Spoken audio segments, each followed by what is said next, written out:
કહેવાય છે કે છાશ વગર ગુજરાતીઓનું ભોજન અધૂરું. છાશ છે તે ત્રણ પ્રકૃતિને બેલેન્સ કરે છે. કફ, પિત્ત અને વાયુને નાશ કરનાર છે.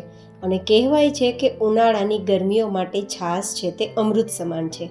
પણ આજ આપણે એવી રીતે તૈયાર કરીશું કે તમને જમવાનું પાચન પણ થઈ જાય અને એસિડિટીથી પણ તમે બચી શકો. તો ચાલો રેસીપી શરૂ કરીએ. તો જેમના માટે આપણે અહીંયા ડિરેક્ટલી છાશ પણ લઈ શકીએ છીએ અને જો છાશ ના હોય તો આપણે દહીંનો ઉપયોગ પણ કરી શકીએ છીએ. તો હું સીધું અહીંયા 1 કપ જેટલું દહીં લઉં છું. અહીંયા આપણે દહીં જે લીધું છે ને એકદમ મીડિયમ ખટાશવાળું છે. વધારે મોરું દહીં પણ નથી લેવાનું, વધારે ખાટું દહીં પણ નથી લેવાનું, બેલેન્સ હોય તેવું લેવાનું, જેથી કફ, પિત્ત અને વાયુ ત્રણ પ્રકૃતિને બેલેન્સ કરે. જો વધારે ખાટું દહીં હશે તો પિત્ત થઈ જશે, એસિડિટીમાં રાહત નહીં થાય, અને જો એકદમ મોરું દહીં હશે તો કફની પ્રકૃતિવાળાને તકલીફ થશે. અથવા છાશ લેતા હોય તો તે પણ ખાટી પણ ના હોય અને મોરી પણ ના હોય તેવી લેવાની છે. હવે 1 કપ દહીંની સામે હું અહીંયા 2 કપ જેટલું પાણી લઉં છું. તમારે થોડી પાતળી છાશ જોતી હોય તો 3 કપ કે 3 ગ્લાસ જેટલું પણ પાણી લઈ શકો. પણ આ એકદમ મીડિયમ છાશ તૈયાર થશે, ન વધારે ઘટ ન વધારે પાતળી. અહીંયા આપણે ગરમીના કારણે થોડી ઠંડક આપવા માટે 4 ક્યુબ બરફના લેશું. તમે બરફ વગર પણ ઠંડુ પાણીનો ઉપયોગ કરી અથવા માટલાના પાણીનો ઉપયોગ કરીને આ છાશ તૈયાર કરી શકો છો. હવે આપણે લગભગ 10-12 પત્તા ફુદીનાના લેશું. ફુદીનો છે તે નેચરલી પેટને ઠંડક આપે છે. અને લગભગ 1 મુઠ્ઠી જેટલા લીલા ધાણા ઉમેરીશું. લીલા ધાણા છે તે એસિડિટીને દૂર રાખવામાં, આંખોની રોશની આપવામાં અને પેટને ઠંડક આપવામાં કમાલનું કામ કરે છે. હવે 1/4 ટીસ્પૂન જેટલો સંચર પાવડર લેશું અને 1 ચપટી જેટલું સેંધા નમક લેશું. સાથે 1 મોટી ચમચી જેટલું આખું જીરું. જીરું છે તે પેટની ચરબીને ઓગાળે છે અને તમારું પાચન કરવામાં કમાલનું કામ કરે છે. તમને ખાટા ઓડકાર આવતા હોય, પેટ ફૂલી જતું હોય, ગેસ રહેતો હોય, એસિડિટી રહેતી હોય તો પણ તે બેલેન્સ કરે છે. અને ચપટીક જેટલી હિંગ લેશું અને 5 થી 6 દાણા આપણે મરીના લેશું. કાળા મરી, જેને તીખા કહીએ.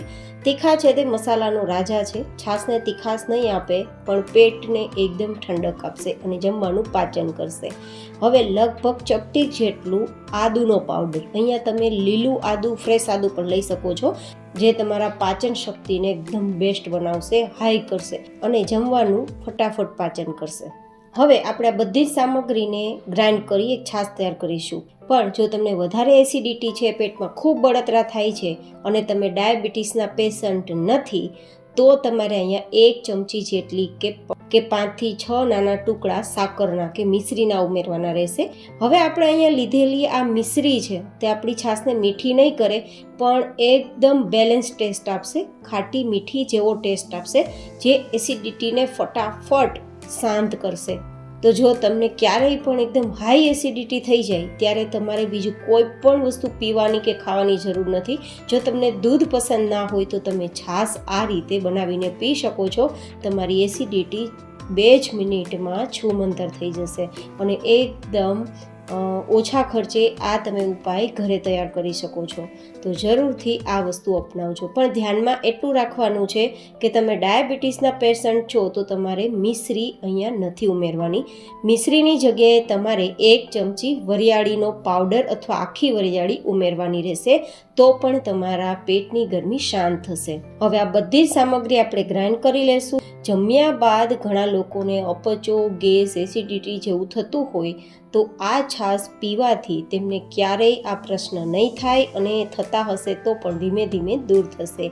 તો આપણે જ્યારે છાશ દરરોજ પીએ છીએ તો જો તેને આ રીતે પીવામાં આવે તો આપણે ફાયદા થાય છે. ફરી મળીશું એક નવી જ હેલ્ધી રેસીપી સાથે. ત્યાં સુધી stay healthy and stay happy.